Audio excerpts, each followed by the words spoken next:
주님 부활하셨습니다.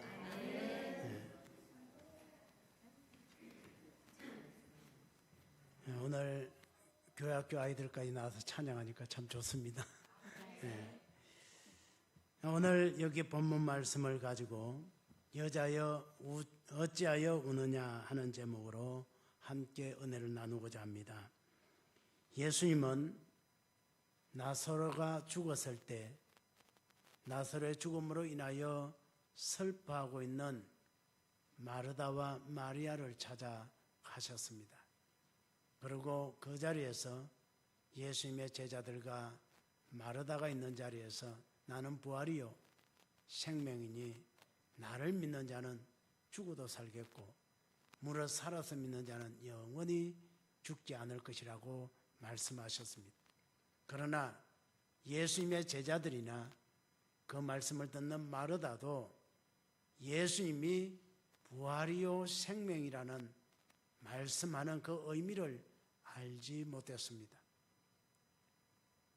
그는 우리가 알다시피 누가복음 7장에 기록된 나인성 가부의 아들을 살려준 것도 기억하고 있었습니다.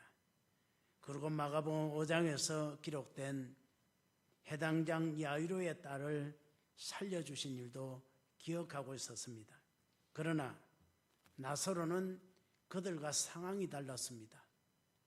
나사로는 이미 죽은 지가 나흘이 되었고 장사까지 치렀기 때문입니다.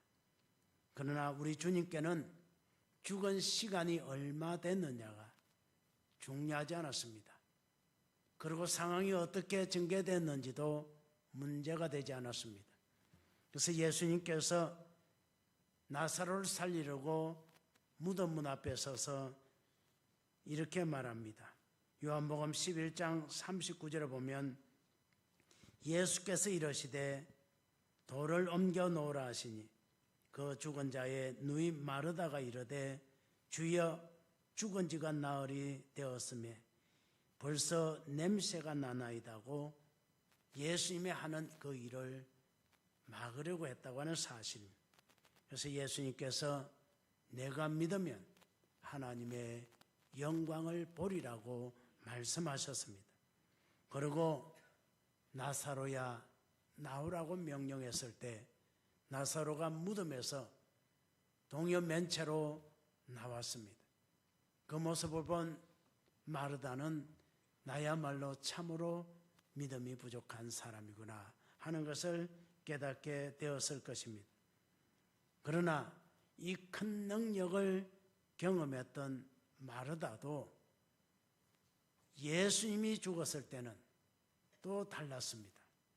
왜냐하면 예수님이 나사로를 살렸지만은 이제는 예수님이 죽었기 때문입니다. 그래서 예수님과 같은 큰 능력을 가진 사람이 이 땅에는 존재하지도 않을 뿐 아니라 예수님을 살리고자 하는 사람도 없었기 때문에 예수님은 다시 살아날 것이라고 생각하지 않았습니다. 그러니 이 마르다는 이미 마리아는 오늘 여기 본문에 있는 이 마리아를 우리는 생각해 보면 마리아는 1절에서 이미 그가 안식 후 첫날에 무덤을 찾았던 얘기가 기록되어 있습니다. 그곳에서 놀라운 이적을 현장에서 보았고 천사들로부터 예수님이 살아났다는 말씀까지 들었습니다. 그럼에도 불구하고 예수님의 시신이 없어진 것 때문에 울고 있었다고 하는 사실입니다. 그때 천사가 마리아에게 어찌하여 울고 있느냐고 질문합니다. 왜 이렇게 천사가 질문했냐면 이미 그에게 한번 예수 그리스도께서 살아나셨다 하셨고 갈릴리에서 보리라고 말씀했음에도 불구하고 두 번째로 찾아와서 울고 있으니 어찌하여 우느냐고 질문한 겁니다. 마리아는 사람들이 주님을 옮겨다가 어디에 두었는지 알지 못하기 때문이라고 답했습니다. 만약 마리아가 사흘 만에 다시 살아나리라고 하는 주님의 말씀을 믿었다고 한다면 그는 무덤을 찾은 것이 아니라 갈릴리로 달려갔을 겁니다. 또 이 마리아가 나는 부활이요 생명이니라는 이 말씀의 의미를 알았다고 한다면 마리아는 예수님의 죽음으로 인하여 슬피 울며 눈물로서 그 무덤을 찾지 않았을 것이라고 하는 사실입니다. 그래서 9절에서 이렇게 말합니다. 그들은 성경에 그가 죽은 자 가운데서 다시 살아나야 하리라 하신 말씀을 아직 알지 못하더라고 말하고 있습니다. 그러므로 오늘 어찌하여 우느냐는 이 말씀의 의미를 우리가 다시 한번 생각해 보면서 우리들도 믿음 없는 자가 되지 않고 믿는 자가 되기 위해서 노력하는 여러분이 되시기를 주님의 이름으로 축원합니다. 첫 번째로 왜 우느냐고 하는 이 말씀은 울지 마라. 너가 찾는 예수는 살아나셨다라고 하는 말씀입니다. 13절에서 천사들이 이르되 여자여 어찌하여 우느냐 이르되 사람들이 내 주님을 옮겨다가 어디에 두었는지 내가 알지 못함이라고 말하고 있습니다. 정말 이 마리아의 이 대답을 생각해 보면 어떻게 그렇게 믿지 않을 수가 있느냐 이런 생각을 하게 됩니다. 왜냐하면 우리가 20장 1절 이하에서 이미 그녀는 예수님이 살아나셨다는 천사의 고지를 들었기 때문입니다. 그리고 예수님은 그 자리에 없었다는 사실도 이미 알고 있음에도 어디로 옮겼는지 알려달라고 합니다. 이런 얘기를 하고 있는 모습을 봅니다. 마리아가 무덤 안을 들여다보니 예수님의 시신은 사라지고 없고 예수님이 누웠던 그 자리에 천사가 앉아 있었습니다. 그런데 마리아는 왜 천사가 무덤 안에 있는지 궁금하기도 하고 두렵기도 했을 겁니다. 그럼에도 천사에게 묻지 않았습니다. 우리 예수님, 우리 선생님이 어디에 계십니까? 시신은 어디로 갔습니까? 묻지 않았다고 하는 사실입니다. 마리아는 부활의 현장에서 부활하신 주님을 찾지 아니하고 십자가에서 죽으신 예수님을 찾고 있었다고 하는 사실입니다. 예수님은 이런 날이 오지 않게 하려고 이미 말씀하신 적이 있습니다. 시편 16편 10절에 보면 주께서 내 영혼을 소홀히 버리지 아니하시며 주의 거룩한 자를 멸망시키지 않으실 것입니다고 하신 말씀을 예수님이 읽으시고 그 말씀을 제자들에게 가르치셨는데 거기에 대해서 누가복음 24장 45절로 48절에 이렇게 말씀합니다. 우리 같이 한번 읽어볼까요? 다 같이 시작.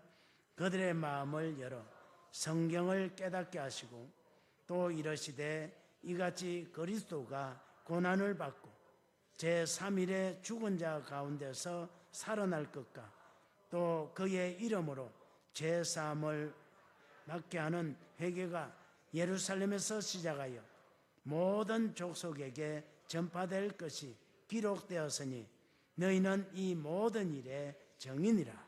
아멘.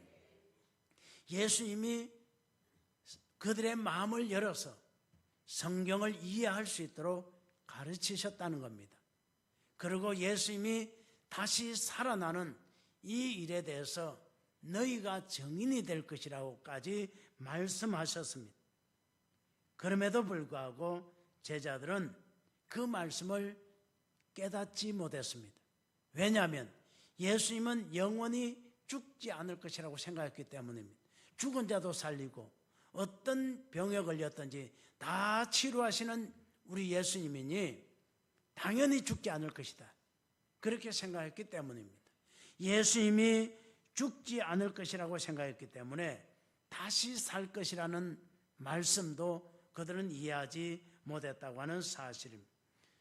제자들은 예수님이 예루살렘 입성을 한 후에 성전에 들어가서 비둘기 파는 자들과 돈 바꾸는 자들의 상을 엎으시고 채찍으로 양들을 몰아내시며 말씀하십니다. 만민의 기도하는 집이 되리라 하셨거늘 너희가 어찌하여 강도의 소굴로 만들었냐고 야단을 치셨습니다. 그때 주님의 제자들은 이제 예수님의 때가 왔다, 예수님이 왕이 될 날이 왔다고 이렇게 생각했을 겁니다. 그런데 그날 이후 4일이 지난 후에 예수님은 아주 초라한 모습으로 대제사장으로부터 신문을 받고 있었던 겁니다. 제자들은 너무나도 실망한 겁니다. 심지어 그 현장에서 예수님의 모습을 지켜보고 있던 베드로는 예수님을 모른다고 3번씩이나 부인했습니다. 그리고 저주까지 하면서 예수님을 모른다고 이렇게 부인했습니다. 그것은 두렵기도 했겠지만은 예수님의 신문 받는 모습을 보고 너무 실망하고 너무 속이 상해서 예수님을 저주까지 하면서 모른다고 답변 것으로 생각됩니다. 그렇기 때문에 그들은 마태복음 17장 23절에서 죽임을 당하고 제3일에 살아나리라 하는 이 말씀을 저들이 기억해내지 못했던 겁니다. 예수님은 제자들에게 반복적으로 말씀했습니다. 인자가 고난을 받고 죽게 될 것이다. 그리고 3일 만에 다시 살아날 것이라고 제자들에게 말씀했지만은 제자들은 예수님이 죽는다는 사실을 이해하지 못했고 예수님이 다시 살아날 것이라고 하시는 말씀도 이해하지 못한 겁니다. 그래서 제자들이 그 말씀을 듣고 매우 근심했다고 성경은 기록하고 있습니다. 예수님이 많은 일을 행하실 때 예수님의 제자들은 예수님이 행하시는 이적만 보았습니다. 그의 삶의 현장을 움직이시는 하나님을 보지 못했다고 하는 사실, 예수님이 이 땅에 오신 목적도 그들은 알지 못했습니다. 대제사장이 보낸 군사들에게 스스로 결박당하실 때 그 모습을 보고 있던 주님의 제자들도 이해하지 못했습니다. 죄가 없으신데 그 군사들에게 스스로 가서 결박을 당하시는 모습을 제자들이 눈으로 바라보면서 왜 선생님은 한 번도 항변도 하지 않고 저렇게 스스로 결박당하는지 제자들은 그 모습을 보고 이해할 수가 없었습니다. 왜냐하면 하나님의 뜻을 알지 못했기 때문입니다. 그들은 하나님의 뜻을 알지 못했기 때문에 이러한 사건을 통해서 큰 충격을 받았습니다. 그래서 주님이 죽으셨다는 사실 외에는 아무것도 생각할 수가 없었던 겁니다. 도마는 부활하신 예수님을 눈으로 보고도 믿지 않았습니다. 손으로 직접 만져본 후에 비로소 믿었다고 하는 사실입니다.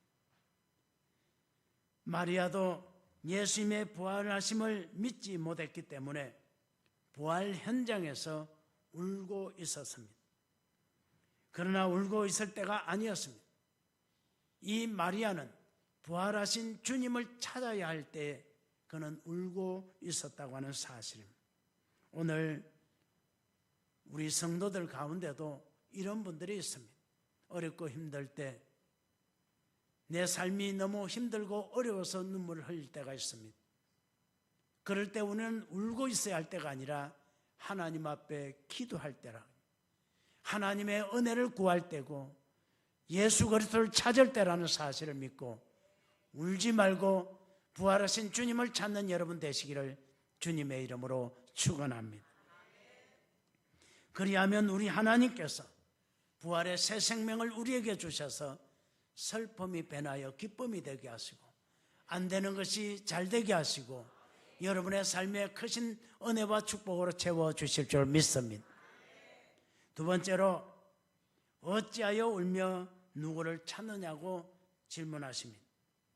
15절에 보면 예수께서 이르시되 여자여 어찌하여 울며 누구를 찾느냐 하시니 마리아는 그가 동산직인 줄 알고 이르되 주여 당신이 옮겼거든 어디에 두었는지 내게 이르소서 그리하면 내가 가져가리다고 말하고 있습니다.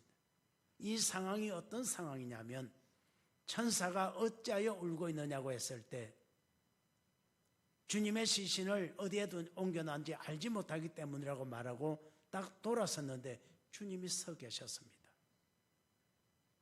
그런데 마리아는 예수님을 보고도 알아보지 못한 겁니다. 그래서 예수님이 그 마리아에게 또 질문한 겁니다. 그러므로 이 질문은 너는 나 때문에 우느냐? 아니면 너 자신 때문에 우느냐? 왜 우느냐 묻는 겁니다. 너는 나 때문에 울고 있느냐? 지금 내가 이렇게 살아서 너 앞에 서 있는데 나 때문에 울고 있느냐? 아니면 너 자신 때문에 울고 있느냐? 이러한 질문이기도 합니다. 그리고 또 하나는 너가 찾는 이가 누구냐고 하신 이 말씀은 너는 지금도 죽은 예수를 찾느냐? 내가 살아서 너 앞에 서 있는데 너는 아직도 죽은 예수를 찾고 울고 있느냐? 이런 질문이라고 하는 사실입니다. 마리아는 그 질문에 이렇게 답합니다.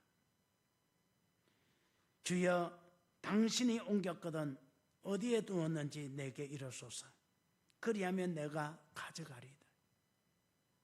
이 말은 무슨 말입니까? 예, 나는 지금 죽은 예수를 찾습니다. 이런 얘기입니다. 예수님이 살아서 그의 눈앞에 있는데도 마리아는 주여 나는 죽은 예수를 찾고 있습니다. 이렇게 말하고 있습니다. 이처럼 오늘날 많은 성도님들과 사람들이 가슴에 십자가를 달고 있습니다. 가슴에 십자가를 달고 죽은 예수님을 찾고 있습니다.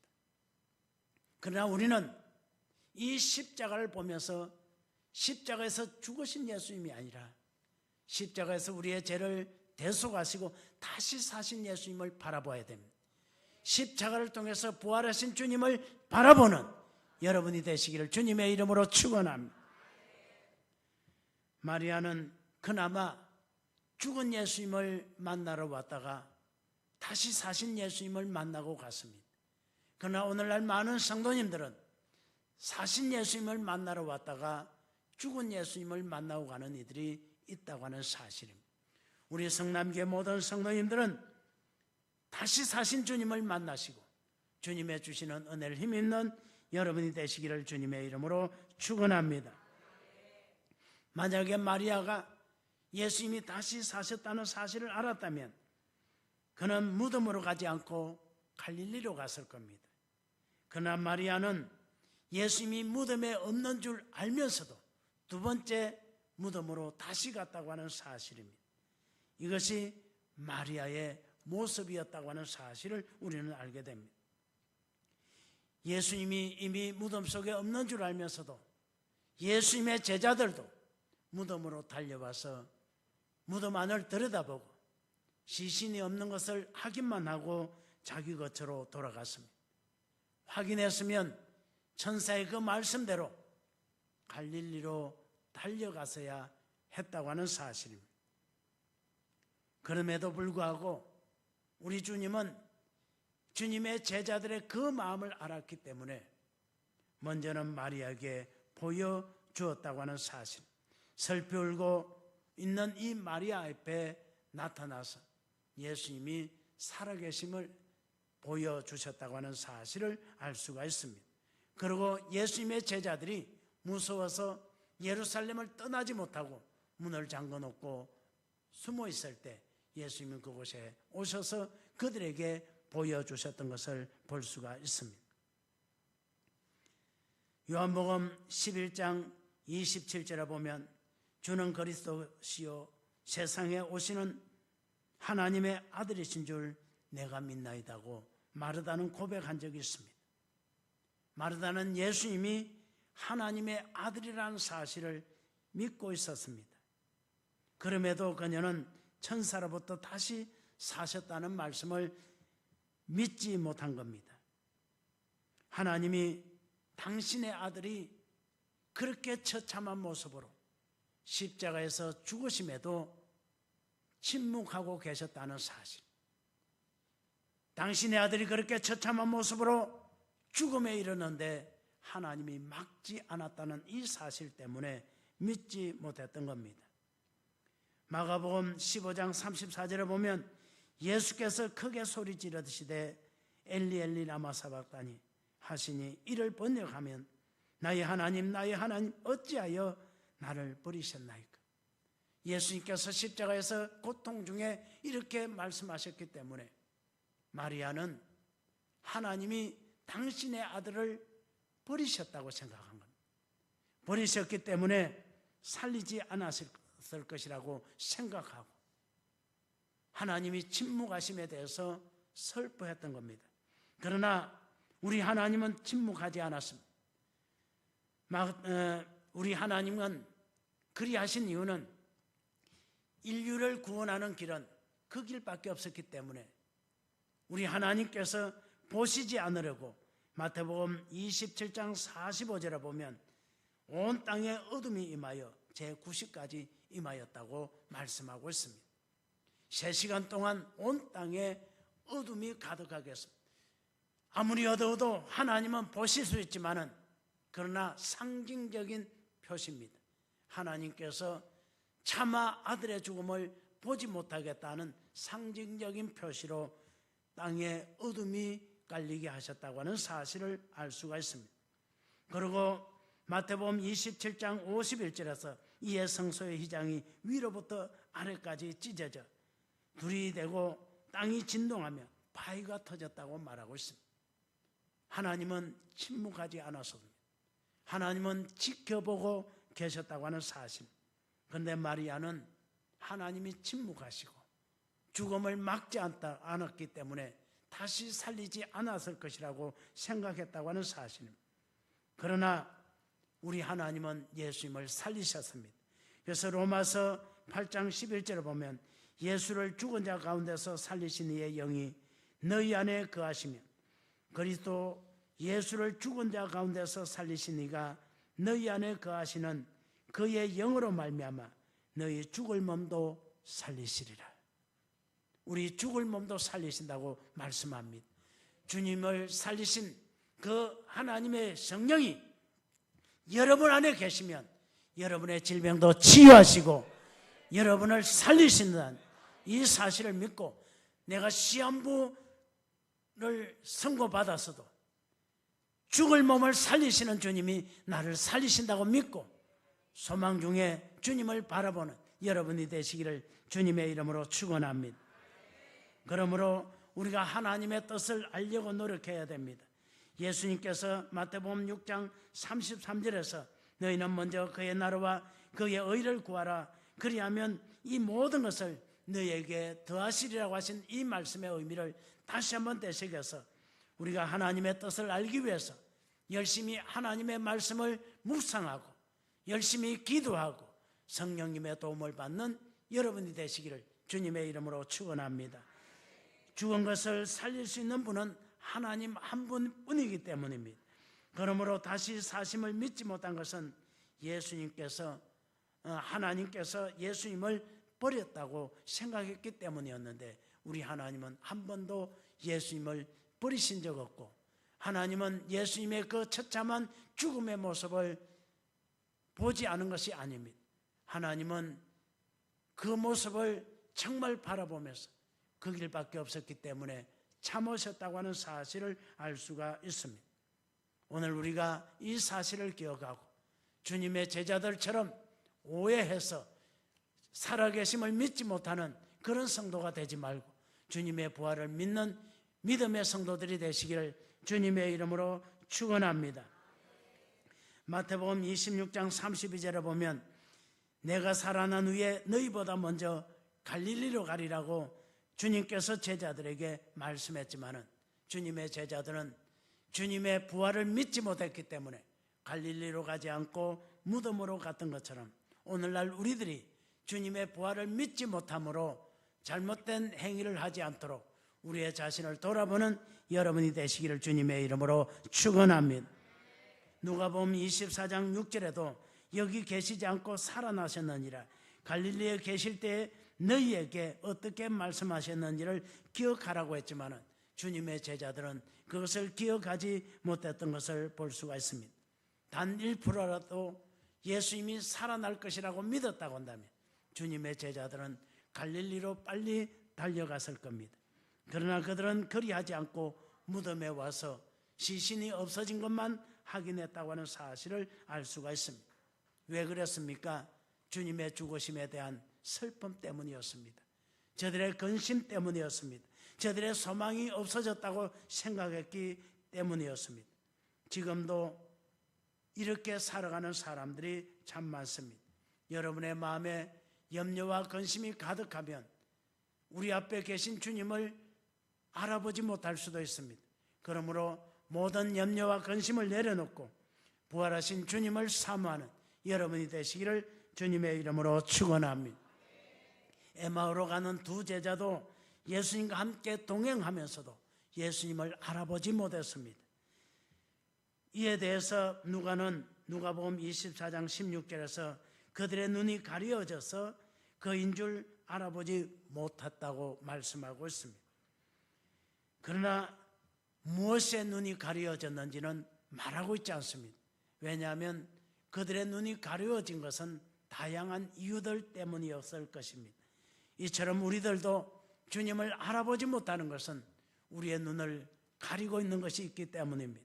이제 여러분의 눈을 무엇이 가리고 있는지 다시 한번 생각해보고 부활하신 주님을 볼 수 있도록 가려진 것을 걷어내시고 부활의 새 생명을 우리가 목격하고 그 주님을 영접하여 주님의 은혜 안에 살아가는 여러분이 되시기를 주님의 이름으로 축원합니다.